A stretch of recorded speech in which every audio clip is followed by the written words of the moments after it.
Good morning and welcome to the show. Joining us today, we have Dennis Flores of El Grito. El Grito is an organization that's about 15 years old. They focus on social justice and bringing different reforms to the different communities out there with a focus on social justice. Dennis, welcome to the show.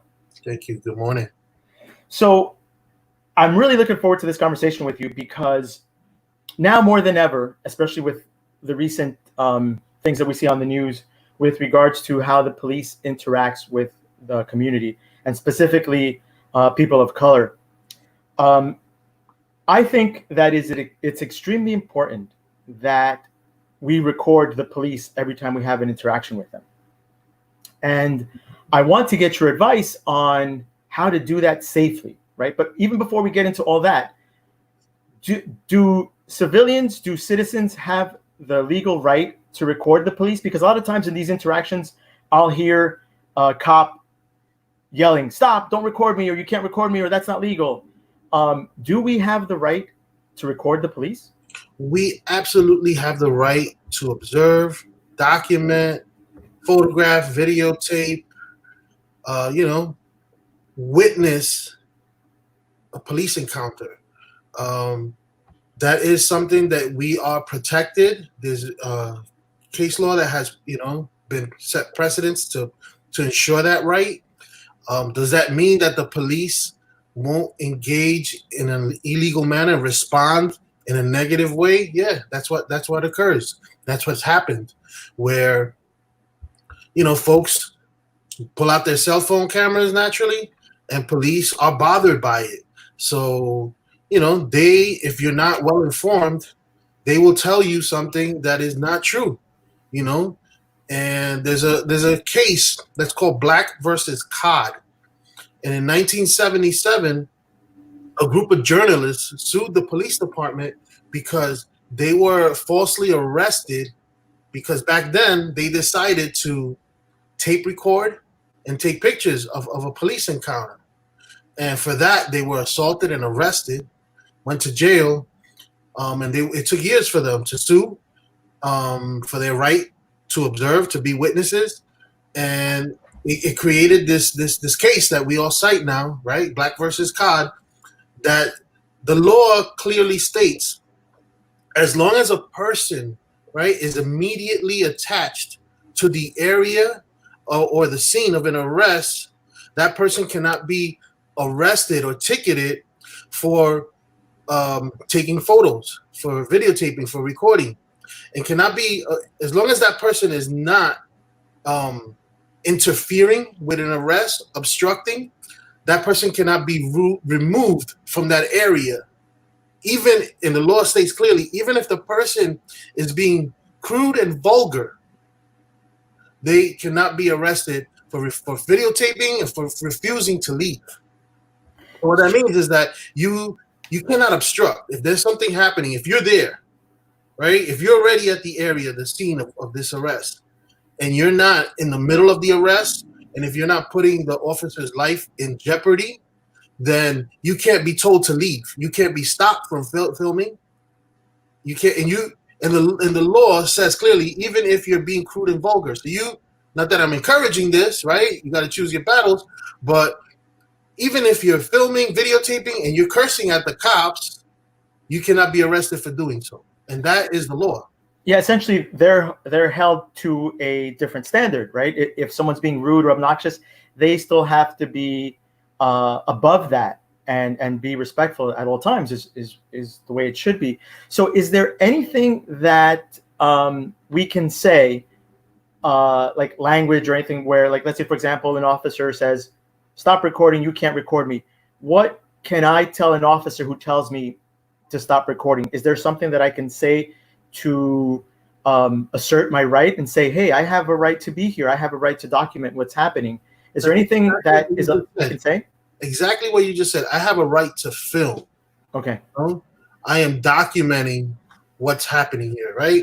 It's not smart for people to interfere and take their phone and like get close up to the cop and put it in their face, right? Because they will use that as justification to say that you're interfering you're obstructing, or you were menacing the police officer, and then that's where they can justify arresting you, even if that was not threatening.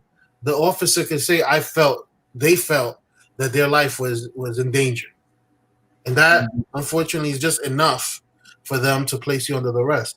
So yeah, definitely, asserting that right to film. That's happened to me. I've been arrested for it many times. I've gotten my camera smacked out of my hands many times. I've gotten my cameras broken. I mean, I got my arm broken and my head cracked open for the same thing while in handcuffs.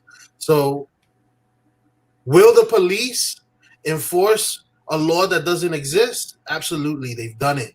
We see that all the time, where we see bystander video of cops doing something that they're not supposed to be doing, seeing the camera, being like caught like a deer in the headlights, and they go straight for the cameras and they smack the cameras out of people's hands. They threaten them and, hurt them possibly. We've seen that. And, unfortunately that occurs all the time.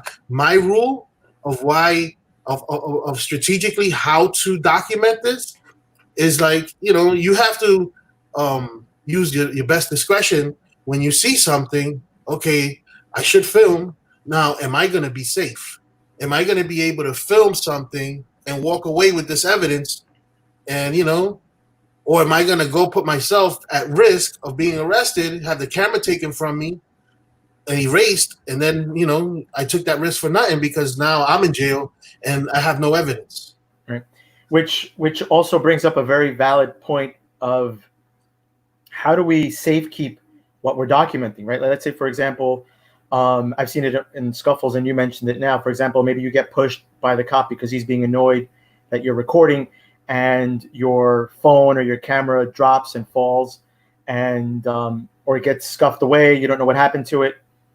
Is there a way to digitally keep that, maybe back up somehow, so that even if you lose your phone, even if it's confiscated or they take it away from you, it's still stored somewhere that maybe you can go ahead and retrieve it later on? I pay for iCloud so I could have extra space on my, on this, remote internet cloud. So what I record, my phone automatically backs it up into that cloud.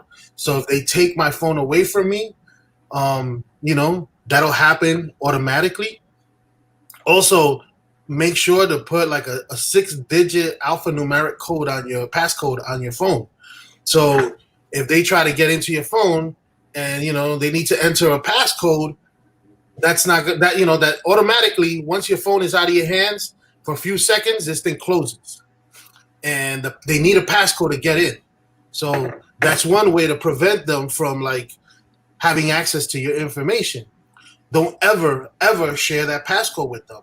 Do not volunteer that you can show them the video, because that is a no-no. That automatically they're gonna have access. They're gonna see something that they don't like. They're gonna take that phone and they're gonna start deleting. One of the things that we can do when they do delete video is that even if video gets deleted, files get deleted, data gets deleted from a hard drive, a cell phone, that doesn't mean it's gone. So there are data recovery software out there that we can use to retrieve deleted video, and I've had to use that myself. There's an incident right now that I can't divulge too much information about, but just in the last 2 weeks in Sunset Park, officers from the 72nd Precinct went into a local establishment and arrested people for social distancing violations, right? However crazy that sounds. Arrested people, robbed them, stole items from them, and then deleted video from the surveillance system from that establishment. Cut cables. They went into the DVR and deleted. And this is something that we're going to publicize in the next couple of days. So that hard drive from that surveillance DVR, we were able to retrieve that data. So just because they deleted it doesn't mean it's gone. And, luckily now this stuff is made available to the public, and the software is not cheap, but it's definitely something to have in your arsenal when when you encounter this stuff all the time. It's happened numerous times where other businesses in our neighborhood had same issue happen with the same precinct, where they barge into a business. They want to delete the videos from the cameras. Cops go and destroy evidence and delete it, and we've been able to retrieve that data. So like that evidence can be used to show how the cops are tampering with evidence. Not only were they doing something illegal, in this case, cops were looting, and here they are destroying evidence to make sure that the public and the courts don't see that. And that's why it's important for us to have these checks and balances, to have this knowledge, to be able to retrieve evidence, use that to protect people who are falsely arrested, and possibly sue the police department for violations. It's incredible. A lot of the things that we're seeing now with the different protests and demonstrators, we see how physical, how brutal, how careless they are for people's safety. And they're aware that people are recording them. And with all that, they're still just, you'd think that they would maybe tone it back a little bit because they know that there's a lot of cameras present. There's a lot of news outlets. There's people with cell phones, and they don't care. So I can only imagine what happens when people are not recording them, right? Yeah. So I think it's very important, like you mentioned before, to have some sort of backup system in place. Maybe if it's iCloud or maybe Google Drive or something, automatically, and this is a feature that I kind of discovered on my phone, is they have an automatic backup so that every picture that you take, every video that you take, in the background, it is saving it to whether it's Drive or Cloud or whatever. So I think that having that setting turned on, maybe at all times, because you never know now in this day and age, on your phone, that your pictures are backed up, that your videos are backed up, is a good way to have some peace of mind that whatever you document is going to be saved somewhere. Yeah, I think another thing I would like to stress is that when possible, try not to go do this alone. Meaning that it's important to have a backup in the sense of other folks filming the police alongside you, behind you, in front of you, a chain of cameras that like film each other. So if there's an incident happening across the street, there's someone not too close because you don't want to like obstruct, but close enough where they're getting the whole image in a frame. But then there's another person filming that person. Mm-hmm. And then there's another person filming that person. So there's a chain of cameras recording everything, because I've encountered this where cops come, they try to take our cameras, they try to arrest us, but then they notice that there's someone else behind them recording, and then there's someone else. And the scene is being documented from all angles that they're going to be, we've caught them at times where they still do it, right? They don't care. But most of the time when they've seen that there's that many cameras around them, they might, and I've seen it at times work, where they go about it more by the book, where they don't want to be seen, they don't want to be caught, so they're gonna just push you back, not stop you from filming, but it offers a little bit of protection that these videos are going to be made public, or they're going to have this evidence, and the cops can't control the scene. They can't stop you, and that has for us given us a certain level of security. So I rather engage in that manner than without that, when possible. Yeah, have layers of different angles covered. Yeah, that makes a lot of sense. A perfect example of that, just the other day with that gentleman who was a senior citizen, about 75 years old, who got shoved by two officers. That angered me so much because that man was not a threat. He was completely unarmed, and he's obviously a senior citizen, right? Against these guys who are heavily armed, there's no excuse for that kind of behavior, right? They can't say, I was afraid for my life. What is a 75-year-old senior citizen? What threat does he pose? against a group of 20 something cops on that side of the street that are heavily armed, that are wearing riot gear, that have helmets, guns, tasers, pepper spray, completely uncalled for. So their excuse was that the guy tripped. Well, there was 2 other cameras across the street that clearly show that the man did not trip. He was pushed, and then his own weight back caused him to hit his head and cause himself to bleed. So it is important to have layers of different cameras covering the scenes that you're recording. So if a cop asks for your camera, you have the right to say no, right? Yeah. They don't have a legal right to take your camera. They need a warrant. They can't just, take something from an individual. They don't have a right to that. So, that is not something that's not their property. They can't take that. So you have a right to say, no, this is not something that if you consent to it, and if you say yes, then you gave up that right. So that's why it's very important for individuals to assert, not in an aggressive way, an antagonizing way, but I have a right to film. This is my property, and I am documenting evidence of what's occurred. It's also important for you not to now become the subject of that encounter, where you're filming something happening and you put yourself in the middle of it and make this about you, or center yourself where, it could have been an incident that you can help de-escalate, but now if you're there in a position of antagonizing the cops or escalating this to another level, now something could be made about you. You created a scene. I try to film where I don't even talk. I don't even I'm just an observer. I'm there witnessing. I'm not, adding any narration to the video, what's going on, and trying to explain things. I try to collect evidence as it's happening without me, adding myself, putting myself in the scene.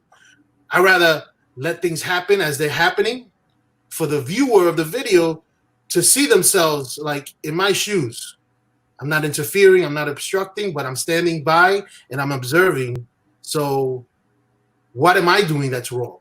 In the sense of you just being the eyes and ears, observing, being vigilant, but also not getting in the way, but not adding to that, meaning that my role is to film and get out of there with that evidence so that can be used to possibly protect this person about any wrongdoing, not necessarily to put myself in the middle of that story. If that makes any sense. That is great advice. I really appreciate that, and that's a very valid point. So essentially, you're keeping you're actually kind of stepping out of the situation, and you're just taking video of it. You're not interfering. You're not exchanging words with anyone. You're just there recording at a safe distance, and then you're not becoming part of the situation. You're just there to document, and that's great advice for people who are out there now in these situations and they're going to record. Keep your distance. Assert that you do have the right to be there and record if you're asked to stop. You don't have to give up your equipment if they ask for it, unless they have a warrant. And in a situation of what we're seeing now, they're not going to have a warrant unless they're specifically coming after you. And stay out of the situation and document. And then if possible, especially at these demonstrations, have someone with you, maybe a team of 1, 2, or 3, so that you're covering different angles of what's happening. And should your equipment be damaged, or should you yourself get arrested and your equipment confiscated, there are still 2 other cameras out there that recorded the same incident that you're seeing. So also, I want to add to that when you record something, that necessarily doesn't mean that you should be putting that online on social media. In our organization, El Grito, whenever possible, right? It's important to live stream, because you might be put in a situation that is life-threatening. It's very aggressive, and one of your ways to have this evidence seen right away is for you to stream this live. But whenever you do stuff like that, you have to take the precaution that, am I putting other people at risk? Am I documenting other folks in this video that this video might hurt them? So I try to do my best to just record stuff, not necessarily go live. And then if there's an incident that occurred, I want to help protect that person, get legal advice, give that evidence to that person's lawyers if I can communicate that to them, but not just automatically put that online. And you got to take the discretion to really think about, can this video hurt that person? Mhm. Did that person get assaulted, but they push back in a certain way that it can be seen like this person was resisting arrest? Well, let the courts decide that. Let the lawyer decide that. Let them have the discretion about how they want to use that video in their defense. It's not. Why are you doing this? Are you doing this to get more viewers to follow you on social media, or are you really doing this to protect people in your community from these encounters? So, for me, that comes first. The people's safety, making sure that the evidence can be construed and turned against that individual. That's my purpose. Purpose is not to go out there and show how great community policing is. That's not my job. My thing is to just document. Period. Mhm. Important advice. Definitely important. Now, as from years of experience that you've been doing this for a long time, 15 plus years in the community, actively documenting interactions with the police, right? A narrative that we hear often, and it bugs me. It bugs me personally when I hear this, that good cop persona, right? People are always saying, it's not all, they're not all bad. It's just a few of them. It's just a few bad apples. And I personally, and this is my opinion, I have a problem with that good cop myth because of all the videos that I have personally seen that make it to the news and are on social media. When there's 10 cops beating up on one person who no longer is a threat, I've never seen one guy out of, let's say, a group of 10 cops beating up on a guy say, "Hey guys, chill it. He's had enough," or maybe that's enough, or he's not responsive, or whatever. I've never seen one cop interfere and stop the other guys from beating a civilian up. And it's like, we can't even say that 1 out of 10 in a situation like that is a good cop, right? I've yet to personally experience one cop stopping another cop from doing brutality on someone. And it's a cultural thing, I think, now more than ever, as these videos come about now, especially with the protesters and demonstrators, where this is the culture. This is the type of people that it seems like they go out and recruit. I have yet to find that good cop. I don't know if in your experiences you've ever seen someone, it's maybe not a good idea to, on my part right now, to be generalizing the police department, but I'm basing it on videos that I've seen, and it's angering.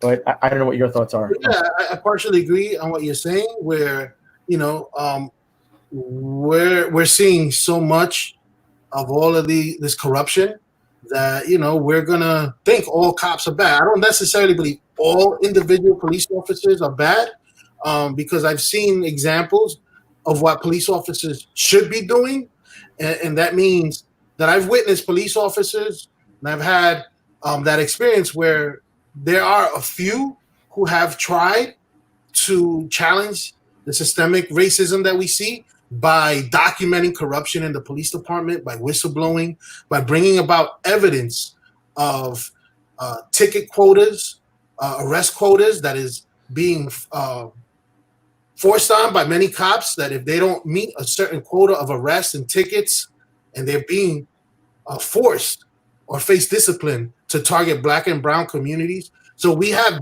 seen very few, right? Because there's not that many of them who dare challenge that, and they have challenged that, and for doing so, they have paid a price, meaning that police officers who try to do that right thing, as you're talking about, the few that have, they've made an example of them. They've been punished, they've been fired, they've been scapegoated, they've been targeted, they've been harassed, and they've been forced out of the police department. So those good cops are not allowed to exist within a department. They make their lives extremely difficult to send a message to the other police officers not to dare do things like that. So, that has happened. I've had that. Not only do I know a lot of those few police officers that have done this, and I've actually supported them, and for that, we see them weed them out. So yeah, exactly what you said earlier, where in the incident that's occurring, where I've seen mobs of police officers surrounding an individual, assaulting them, there's not one officer that steps in and stops that from happening, which is law. They're bound by an oath to do such things, right? But none of them have taken that stand. Have we seen a video of them here in New York of cops actually stopping a chokehold, an assault by their officers? Yeah, I know it's frustrating and it angers me personally, but you make a very valid point. It could be in many instances that those that do want to speak out, there's going to be ramifications if they do, and they're not able to maybe speak up, and it's very unfortunate because it sets a climate that is completely unhealthy for any society to be able to thrive, and it's just very, very difficult. But I think maybe right now we're at a historical point where maybe we're there where maybe things might begin to change. I don't know. Maybe it's just the hopefulness in me that would like to see a change where our people are not treated this way. But I think it's important that we also have in our community people like yourself who at many times putting yourselves at risk to document injustices. And I've said it many times before when you and I speak, but you're a hero to our community in general, especially here locally in Sunset Park. You're someone that I've always admired and looked up to because of your courageousness and your braveness to go ahead and do this and take on an entire agency for the betterment of our community. And for that, Dennis, I'm always forever grateful, and I look up to you and I admire you. And I know I speak on behalf of a lot of people in our community. Thank you so much for the work that you do. It comes from a place of loving myself, loving my family, loving my community. Not a place of anger, not a place of hate, not a place of, I want to build, not destroy. So what better way to do that than to draw attention to corruption, but also look for ways and avenues to try to put pressure to change those things. So that's what I'm hoping comes out. And I don't put the hope in the system that they're going to change, but I think as more and more videos, as we're seeing this moment in history right now, where we're seeing so much of this that nationally or even internationally, people are taking to the streets. They are being forced to take into account to stop business as usual. And it's being not just taken notice, but we're seeing politicians, elected officials falling in line with the messaging, where now a year ago, this whole call that many of us have been putting out about defunding the police department and reallocating funds to go into social service programs, into community programs for Black and brown youth. Right now, that conversation is taking place nationally. A year ago, that was off the table. Right now, we see the state,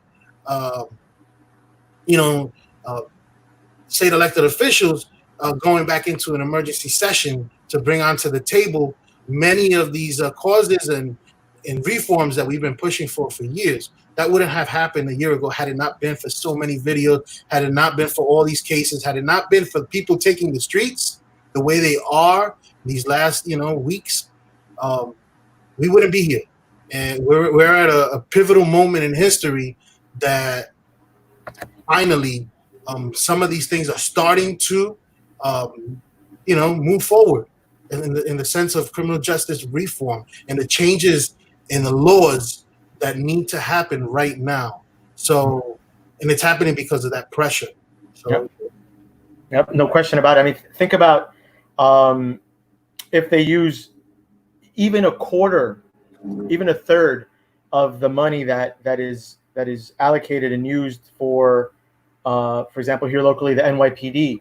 If they use that money for schools, for education, just schools in general, like every year, I look through the statistics. Every year, there's cuts to schooling programs. There's cuts to CUNY. There's cuts to all these different things that are beneficial for the community. And then it gets transferred over to funding, militarizing the police, right? There's no reason why they need to have that amount of weaponry. It's insane. There's absolutely no need for it. We're not at war, and they're not going to, when they have that type of weaponry, it's like these guys are anxious to use it, and they're using it on civilians, as we're seeing in these videos. It's completely, it makes absolutely no sense, right? We should be building communities and using our funds. I'd be more than happy if they said, we're going to give you a slight increase in your taxes, but you know what? We're going to use this for schools, to make schools better, to provide better social programs for communities. I'd be extremely happy. Instead, it's going to different departments, militarizing our local police departments. It makes absolutely no sense. Yeah. But Dennis, I really want to thank you for taking this time on a Saturday to give us these very important points of advice that we need. And just to recap, so that people kind of drive this in their mindset, is, as we said from the beginning, keep your distance, assert that you do have the right to be there. You don't have to give up your equipment. The equipment is yours. Have a backup system where you are backing up the pictures and the video that you're documenting to, whether it be iCloud or Google Drive or Google Photos or anything like that, so that even if your equipment is lost, broken, or whatever, it is still being backed up. Don't become part of the situation. I remember that's very important that you mentioned that. Stay away and document. Don't narrate necessarily. Stay quiet and just record. Also very important, you said, do not immediately post that on social media until it's been discussed with lawyers or things like that about making that public. And have layers of recording. Have a partner or two partners with you recording different angles, so that there's some sort of sequence and entire perimeters are covered. And did we get that all? Is there anything else that I'm leaving out? That's it, man. In a nutshell, never stop recording. Never stop recording. Yeah. So another quick question I was going to ask you, I forgot. Do you have to tell the police you're recording? Like, for example, if they stop you and you get pulled over, should I tell them, officer, I'm recording this interaction, or do I not mention that? I mean, I guess if it makes you feel safe, that you let them know that you're recording. If you think that that's going to get them to back off, because a cop will probably stop like a deer in the headlights if they know they're being watched. So I guess that should be up to your discretion. Okay. I drive around with my car with dash cams. Yeah, me too. And with hidden cameras in the car. Mm-hmm. Because when they don't see the cameras, they tend to overreact, or we'll see a certain level of aggression that you won't see when the cameras are on.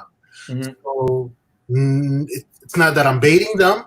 It's more that I've trained myself throughout the years to keep myself you know, level-headed, where I only speak when I need to like cite a law. But if you know they're coming to my car and they're asking me for certain things that I know it's illegal, can we go into your car, or they just go into your car? I'll make sure to say out loud, I do not consent to being searched. I do not give permission.